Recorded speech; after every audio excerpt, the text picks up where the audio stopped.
예, 할렐루야. 네, 우리 옆에 있는 분들하고 한번 인사하겠습니다. 승리하셨습니다. 축복합니다.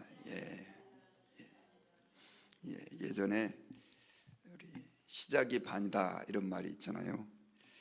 시작이 절반입니다.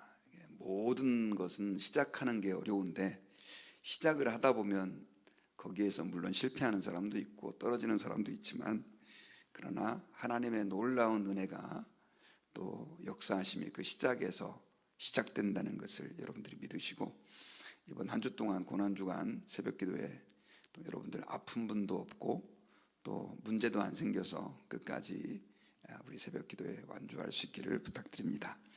그리고 온라인으로 예배를 드리는 분들도 온라인으로 예배를 드릴 수밖에 없는 여건이지만 경건한 마음으로 같이 동참하시고 또 간절한 마음으로 기도하시고, 또 기왕이면 오실 수 있으시면 함께 오셔서 기도하면 또 더 큰 은혜가 있게 될 줄 믿습니다. 자, 우리가 금요일까지 특별히 특별 새벽 기도회 이렇게 진행을 하게 되는데, 여러분들이 이 금요일 동안 한 5일 있죠. 그러니까 기도하는 가운데 저는 몇 가지 기도 제목을 좀 여러분들이 좀 이렇게 가졌으면 좋겠어요. 제가 주일날 계속 강조했던 것처럼 여러분들이 전도해야 될 대상자들을 놓고 기도를 하시고, 저는 이제 어제부터 좀 교회에서 저녁에 좀 철야를 하려고 결정을 하고 마음에 감동이 좀 와서, 저는 기도 제목이 정말 주님을 사랑하는 좀 마음을 좀 회복했으면 좋겠다. 교회 부흥도 중요하지만 제가 주님을 사랑하는 마음이 목회를 열심히 하다 보니까 자꾸 이렇게 식어지는 것 같은 느낌이 들어요. 여러분들이 잘 이해를 못하겠지만, 여러분들은 신앙생활을 하시지만 목사는 일을 하잖아요. 신앙생활이 일이 되다 보니까 사역이긴 사역이지만 참 이렇게 사각지대가 되기 쉬운데, 저는 그런 기도 제목을 가지고 있고, 또 물론 교회를 부흥되기 위해서도 기도하고, 또 제가 개인적으로 전도하려고 하는 전도 대상자가 있습니다. 그분들을 위해서도 기도하고 있는데, 여러분들도 기도 제목을 정하셔서 기도하시다 보면 하나님이 우리의 기도에 들어주신다고 약속해 주셨는데, 이렇게 또 새벽에 이 자리에 불편하지만 나와서 기도할 때 반드시 주님이 놀랍게 응답하시고, 또 새벽기도 이렇게 고난주간 새벽기도가 끝나고 하나님이 이렇게 역사하셨다라고 간증하는 것들이 좀 많아졌으면 좋겠습니다.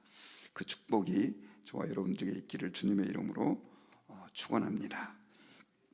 제가 이번 주간에는 고난주간 이제 5일 동안 예수님께서 행하셨던 행적을 중심으로 그러니까 하나님의 말씀을 계속해서 추적해서 또 은혜를 받고자 합니다.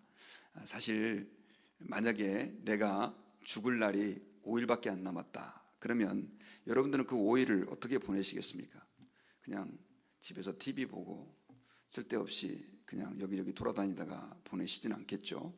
그리고 누구를 만나도 굉장히 신중하게 만날 것이고, 어떤 말을 한다 할지라도 그 말 한마디 한마디가 굉장히 중요하고 의미 있는 말이 될 겁니다. 그래서 사실 예수님께서 일주일 동안 이 고난주간 행적을 우리가 뒤돌아보는 것은 뭐 다른 말씀도 다 중요하지만 특별히 우리의 신앙생활에 있어서 강조점이 무엇인가라고 하는 것을 확인해 볼 수 있는 그런 기회도 된다는 것을 여러분들이 기억하시고, 우리가 다 들여다볼 수는 없지만 우리에게 중요한 핵심 포인트 말씀을 예수님의 그 행적을 쫓아서 십자가를 지시는 과정까지 우리가 5일 동안 살펴보려고 합니다. 오늘은 첫날입니다. 그래서 어저께 이제 주일날 예수님은 나귀를 타고 우리 예루살렘 성에 입성을 하셨고, 사람들은 예수님께서 예루살렘에 들어가실 때 자기의 겉옷을 길에 깔아서, 그리고 또 종려나무라고 하는 요즘으로 말하면 야자수 같은 겁니다. 그걸 흔들면서 호산나 다윗의 자손이시여 하면서 예수님을 찬양을 했습니다. 나중에는 이제 그런 군중들이 예수님을 십자가에 못 박으라고 외치는 그런 변절자가 되지만, 어쨌든 예수님은 구약의 예언대로 나귀를 타셔서 우리를 다스리시는 영적인 왕으로 예루살렘에 입성하시면서 선포하시는 그런 과정을 어제 보내셨습니다. 그리고 이제 오늘 월요일 날은 두 가지의 중요한 사건이 있게 되는데, 그게 바로 뭐냐면 무화과 나무를 저주하신 사건입니다. 예수님께서 이렇게 길을 오시다가 출출하셔서 무화과 나무를 보고 무화과를 따먹으려고 갔더니 잎은 무성한데 열매가 없는 거예요. 무화과 나무는 조금 독특한 게 뭐냐면 다른 나무들은 잎이 떨어져야 열매가 있고 먹을 수 있잖아요. 근데 이 무화과 나무는 잎이 무성해야만 열매가 있다라고 하는 증거입니다. 그런데 이 무화과 나무는 그렇지를 못했던 거예요. 잎은 무성한데 열매가 없는 거예요. 그래서 예수님께서는 그 무화과의 교훈을 가지고 우리가 신앙생활에 있어서 열매를 맺어야 된다라고 하는 것을 가르쳐 주시기 위해서 그 무화과 나무를 저주하시죠. 다시는 열매를 맺지 못할 것이라고. 그러고 나서 갔는데 오후에 와보니까 이 나무가 말라 죽어 있었던 일들이 일어나게 됩니다. 그리고 또 한 가지는 예수님께서 행하신 중요한 사건이 성전을 청결케 하신 사건입니다. 오늘 저와 여러분들이 이 말씀을 중심으로 은혜를 받기를 원하는데요. 예수님께서 예루살렘에서 이제 들어오셔서 성전에 들어가시게 됩니다. 성전에서 유대인들은 늘 기도를 하고 하나님께 제사를 드렸는데, 그런데 그 성전에 가보니까 기가 막힌 일이 벌어진 거예요. 왜냐하면 성전 마당에 사람들이 기도하고 있어야 할 그곳에 이 환전상, 돈을 바꾸는 사람들, 그리고 짐승들을 파는 사람들로 가득하고 마치 돗대기 시장처럼 북적북적했기 때문에 그렇습니다. 그래서 예수님은 성경에 보면 예수님이 과연 저렇게 하실 수 있을까 싶을 정도로 채찍을 가져다가 휘두르면서 사람들에게 소리를 지르면서 그 막 상을 다 뒤집어 엎고 환전상에 있는 동전들을 갖다가 막 흩뿌리면서 그렇게 그들에게 하나님의 성전을 만민의 기도하는 집이라고 하는 이곳을 너희들은 강도의 구렬로 만들었다라고 외친 내용이 오늘 본문 가운데 기록되어 있습니다. 특별히 여러분, 이런 현상이 생기게 된 이유는 뭐냐면 이 당시 예수님께서 예루살렘에 들어가실 때는 이제 그 주 금요일이 6월절인데요. 6월절인데 6월절은 이스라엘 민족에게 있어서, 유대인들에게 있어서 가장 큰 절기였습니다. 그래서 전 세계 각지에서 사람들이 다 예루살렘으로 모여들었는데 얼마나 많은 사람이 모였냐, 요아킴 예레미야스라고 하는 사람의 그 기록에 의하면요, 이 절기마다 약 장정만, 남자들만 13만 명이 모였다고 합니다. 13만 명이 모였다는 게 별로 많이 모인 것처럼 여러분들 여겨지지 않을지 모르겠지만 그 당시 예루살렘 성에 거주하는 인구가 6만 명에서 8만 명이었습니다. 그러니 장정만 13만 명 모였으면 그 부인들과 가족들까지 치면 약 100만 명의 사람들이 예루살렘에 모여든 거예요. 그들은 1년에 한 차례라도 본국에 돌아가서 하나님 앞에서 6월절을 지내기 위해서 전 세계에서 다 모여들게 되었습니다. 우리가 알고 있는 오순절날 성령님이 강림하실 때도 바로 이런 6월절과 비슷한 절기에 껴 있었잖아요. 물론 그 뒤에 40일 뒤였지만 어쨌든 이런 엄청난 인파로 인해 가지고 예루살렘은 거리마다 사람들로 박짝박짝 됐습니다. 그리고 6월절 때는 이 어린 양을 제물로 드려서 6월절 제물을 삼았는데 보통 희생되는 6월절 어린 양이 25만 마리라고 합니다. 그러니까 25만 마리의 양이 6월절에서 며칠 동안에 도살을 당하는데, 그러다 보니 어떤 분은 이 6월절을 지내는 주간에 이 예루살렘은 피비린내가 진동하는 곳이다라고까지 표현을 했습니다. 근데 문제가 있었습니다. 이렇게 많은 사람들이 와가지고 이렇게 어린 양을 제물로 드리는 6월절 제사를 지내려고 하니까 그 현지에 있는 사람들은 그래도 어떻게 양이라든가 염소라든가 비둘기를 갖고 와가지고 제사도 지내고 또 주 6월절 양, 또 6월절 음식으로 삼을 제물도 삼는데, 문제는 외국에서 온 사람들이에요. 외국에서 온 사람들은 여러분 저 멀리 외국에서 오면서 어떻게 짐승을 끌고 옵니까? 그래가지고 돈을 가져와 가지고 이제 그곳에서 짐승을 사는데, 문제는 이 짐승을 거기서 파는 이제 가축 시장이죠. 가축 시장이 엄청난 경쟁을 벌이게 된 거예요. 왜냐하면 정말 대목이잖아요. 휴가철 한철 해서 한국도 장사를 지내고 돈 버는 사람들이 있던 것처럼 그때 이 짐승을 팔아가지고 재물을 팔아가지고 돈을 챙기는 사람들이 많이 있었습니다. 그런데 문제는 이런 상황을 이용해서 가장 큰 이득을 남기는 무리들이 있었는데 그들이 누구였냐면 바로 제사장들이었었어요. 제사장들. 왜냐하면 이 제사장들은 아까 성전 이 마당에다가 사실 이 감람산에는 4개의 가축 시장이 있었다고 합니다. 그런데 이 문제는 이 제사장들이 특별히 이 성전 안쪽에 가장 성전에서 가까운 곳에 가축을 팔 수 있는 시장을 마련해 주고 또 돈을 바꿀 수 있는 환전 시장을 마련해 줌으로 인해 가지고 그 사람들에게 엄청난 자릿세를 받아 챙긴 거죠. 특별히 여러분, 이 제사장들이 더 못된 짓을 한 것은 어떤 짓을 했냐면 다른 데서 사온 가축은 원래 모든 재물은 제사장이 검사를 해서 이게 하나님께 바칠 수 있느냐 없느냐를 결정하도록 돼 있는데 이 제사장들이 허락해 준 그 가축 시장이 아닌 곳은 퇴짜를 놓고요. 이거는 제물로 될 수가 없다고 퇴짜를 놓고 또 자기가 허락해 준 그 가축 시장에서 그 드리는 제물은 말 그대로 오케이 통과시켜서 제물로 허용을 한 거예요. 그리고 심지어 또 이 바쳐진 제물을 뒤로 빼돌려 갖고 다시 파는 일까지 하면서 이 제사장들은 이런 유월절 대목을 이용해서 엄청난 부를 축적한 겁니다. 그리고 또 한 가지는 이 유대인들은 전 세계 어디에 흩어져 살아도 성전에서 제사를 지내기 위해서는 반드시 성전세를 내야 됐었습니다. 근데 성전세가 반세겔 정도 되는 돈인데 반세겔은 이 노동자들의 이틀 임금 정도 됩니다. 그러니까 요즘으로 따지면은 요즘 하루 노동자들이 한 100불은 더 벌죠. 일하면 한 200불 번다고 치면은 한 400불 정도 되는 돈이고 150불 번다면 300불 정도 되는 돈입니다. 그 정도 내를 성전의 세금으로 내야 되는 거예요. 그런데 이들이 성전에 내는 세금을 그 당시 2가지의 화폐가 통용이 돼 있는데 로마의 화폐와 그리스의 화폐가 통용이 됐는데 여기에는 황제들의 얼굴이 새겨져 있었어요. 그러다 보니까 성전에 내는 이 돈은 황제의 얼굴이 새겨지는 것은 우상 숭배와 같다 그래가지고 이걸 갖다가 받아들이지 않은 거예요. 그러면 로마의 그 통용되는 화폐를 가지고 성전에 세금을 내려면 유대인으로 돈으로 환전을 해야 되는 겁니다. 그런데 이 환전소를 갖다가 성전 마당에다 차려놓고 그곳에서 이 환전을 해줬는데 문제는 그냥 해준 게 아니라 환전세를 받았어요. 환전하는 환율을 50%를 가져갔습니다. 여러분도 한국 가면 돈을 한국 돈으로 바꾸는데 공항에 가면 환전세가 비쌉니다. 그래서 저도 꼭 일반 은행에 가서 돈을 바꾸는데 그러면 좀 적어요. 그래도 어떨 때는 액수가 크면 여기서 그 사람들이 가져가는 이 환전 마진이 엄청납니다.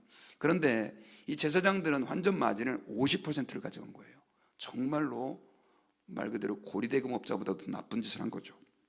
그런데 문제는 그 짓을 어디서 했느냐? 성전 마당에서 했다는 것입니다. 제가 여러분 알고 계시겠지만 유대인 그 헤롯 당시 예수님 당시에 헤롯 성전의 그림을 좀 가져왔습니다. 좀 넓게 보여진 것을 한번 보여주실래요? 2가지 그림을 가져왔는데 자 여기 보면 글씨가 조금 잘 안 보이실 텐데 이게 예수님 당시의 성전입니다. 이 성전은 헤롯이 BC 20년에 짓기 시작해서 나중에 BC 40년에 완성이 됐고 실제로 완전히 성전이 완공된 건 67년입니다. 그러니까 거의 80년 동안 지어진 성전이라고 말할 수 있고요. 저기에 이 기초 자리만 해도 정말 어마어마한 그런 축구장이 말 그대로 수십 개만큼 들어갈 만큼의 그 넓은 공간이었었습니다. 그런데 이 성전은 이렇게 넓은 공간이었는데 오른쪽 제일 아래에 보면 솔로몬의 행각이라 그래서 사도행전에 그 중심지가 된 베드로가 설교했던 그 곳이 솔로몬의 행각이고요. 왼쪽에 보면 이방인의 뜰이라고 하는 곳이 있습니다. 그리고 그 안쪽에 담이 하나 더 있고 그리고 그 안쪽에 제일 높이 솟아나온 건물이 바로 성전입니다. 그 성전은 구약시대의 그 성막에 그 텐트를 가지고 하나님께서 허락해 준 타버너클 그 텐트를 이제는 건물로 지은 건데 사실 이걸 헤롯 성전이라고 하는 것은 헤롯이 유대인들의 환심을 사기 위해서 지어준 거예요.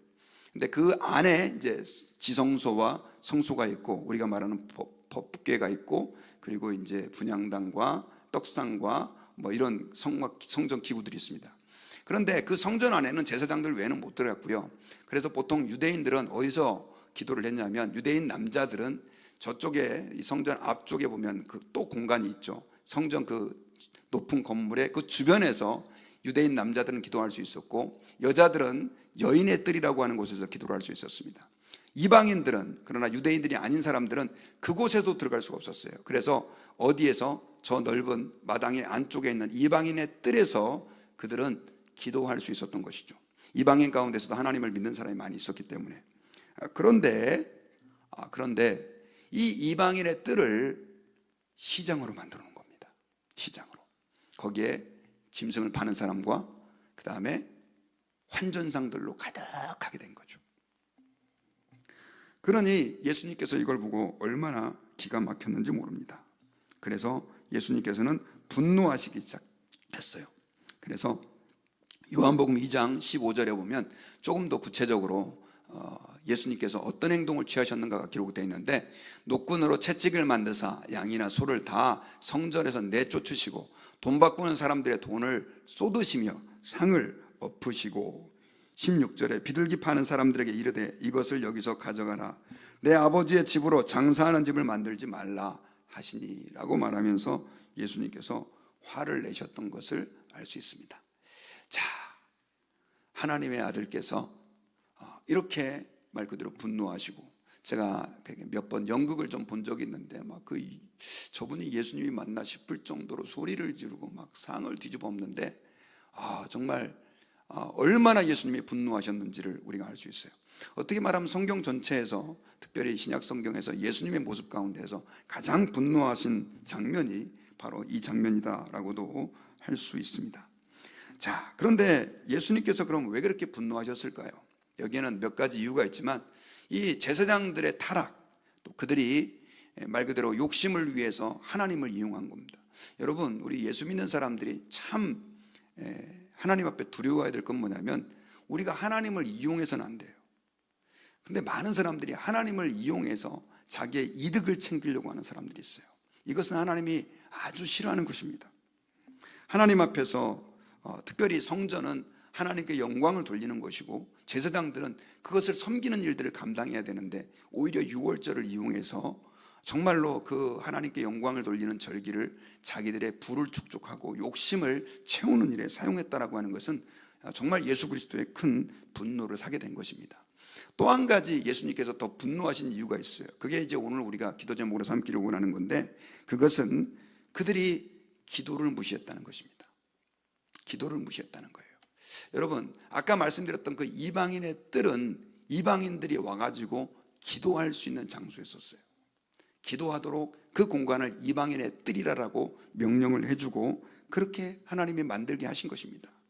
그곳은 기도하는 사람으로 가득해야 되는데, 문제는 유대인들의 입장에서 보면 이방인들이 기도하는 게 별로 중요하지 않은 거예요. 제사장들은 그래서 그곳에다가 환전상 만들어 놓고 편리함을 위해서 짐승시장, 가축시장을 만들어 놓고 비싼 돈을 받고 렌트를 해준 거예요. 그래 결국은 예수님께서는 그들을 향해서 내 집은 만민의 기도하는 집이라고 말씀을 했는데, 너희들은 이것을 강도의 구렬로 만들었다라고 말하면서 그들을 향해서 진노하셨던 것입니다. 여러분, 특별히 성전의 중요한 기능은, 제사하는 기능도 굉장히 중요했지만 또 한 가지 성전의 중요한 기능은 뭐냐면 성도들이 와서 기도하는 곳입니다.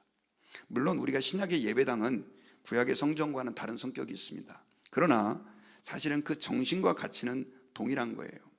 우리가 하나님 앞에서 예배하는 일이 굉장히 중요하고 이 예배당에서 기도하는 일이 굉장히 중요한 것처럼, 구약시대의 성전은 하나님 앞에서 제사를 지내는 기능으로서 굉장히 중요한 역할을 감당했을 뿐 아니라 사람들이 언제나 와서 기도하는 곳이 되어야 했다는 거예요.